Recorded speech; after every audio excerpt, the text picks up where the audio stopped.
அண்மைச் செய்தி. உத்தரப்பிரதேசத்தில் திருமண ஊர்வலத்திற்கு சென்ற பேருந்தானது தீப்பிடித்ததில் 10க்கும் மேற்பட்டோர் பலியாக இருப்பதாக தற்போது வரை கிடைத்திருக்கிறது. இது பற்றிய மேலும் விவரங்களை செய்தியாளர் ரமேஷ்குமார் வழங்கியிருக்கலாம். வணக்கம் ரமேஷ்குமார், இந்த விபத்து முதலில் எப்படி ஏற்பட்டது? முதற்கட்ட விசாரணையில் ஏதேனும் தகவல் கிடைத்திருக்கிறதா? மேலும் பலி எண்ணிக்கை உயரக்கூடுமா? வேறு யாருக்கேனும் பாதிப்பு ஏற்பட்டிருக்கிறதா? நிச்சயமாக உத்தரப்பிரதேச மாநிலம் காசிப்பூர் பகுதியில் சென்று கொண்டிருந்த மினி பேருந்து ஒன்று தீப்பிடித்து எரிந்ததில் அதில் பயணம் செய்த அவர்களில் 10க்கும் மேற்பட்டோர் தீயில் கருகி பலியாகி இருப்பதாக ஒரு சோக செய்தி தற்போது கிடைத்திருக்கின்றது. குறிப்பாக அந்த கோபாகஞ்ச் என்கிற பகுதியிலிருந்து மகாகர் என்கிற இடத்திற்கு திருமண நிகழ்ச்சி ஒன்றில் பங்கேற்பதற்காக அந்த திருமணத்தில் பங்கேற்க இருக்கின்ற விருந்தினர்களை ஏற்றிக்கொண்டு இந்த மினி பேருந்து சென்று கொண்டிருந்தது. அப்போது காசிப்பூர் பகுதியில் சென்று கொண்டிருந்த உயர் அழுத்த மின் கம்பியின் மீது இந்த பேருந்து உரசியதாகவும் அதில் அப்போது இந்த எலக்ட்ரிக் ஷாக் அடித்து இந்த பேருந்தானது தீ பிடித்து எரிந்ததாக கூறப்படுகின்றது.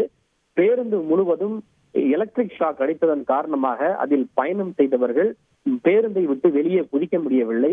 சிறிது நேரத்திலேயே கிட்டத்தட்ட 11,000 வால்ட் அளவிலான அந்த மின்சாரம் தாக்கியதன் காரணமாக பேருந்து தீப்பிடித்து எரிந்திருக்கிறது.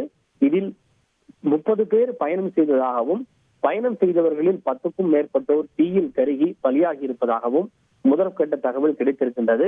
பேருந்தில் பயணம் செய்த மற்ற பயணிகளுடைய நிலை என்ன என்பது தெரியவில்லை. ஏனென்றால் 30 பேர் பயணம் செய்த நிலையில் 10க்கும் மேற்பட்டோர் தீயில் உயிருடன் கரிந்து பலியாகி இருப்பதாக ஒரு தகவல் கிடைத்திருக்கின்றது. மற்றவர்கள் யாரேனும் குதித்து தப்பியிருக்கிறார்களா அல்லது அவர்களும் உயிரிழந்திருக்கிறார்களா என்ன தெரியவில்லை. உயிரிழப்பு மேலும் அதிகரிக்கலாம் என அஞ்சப்படுகிறது. இந்த சம்பவம் ஒரு பெரிய பரபரப்பை ஏற்படுத்தி இருக்கின்றது. திருமண நிகழ்ச்சியில் பங்கேற்பதற்காக சென்ற அந்த விருந்தினர்கள் எலக்ட்ரிக் ஷாக் அடித்ததன் காரணமாக மின்சார தாக்கியதன் காரணமாக பேருந்து தீப்பிடித்து பலர் உயிரிழந்திருக்கக்கூடிய சம்பவம் பெரும் சோகத்தையும் அதிர்ச்சியும் ஏற்படுத்தி இருக்கிறது.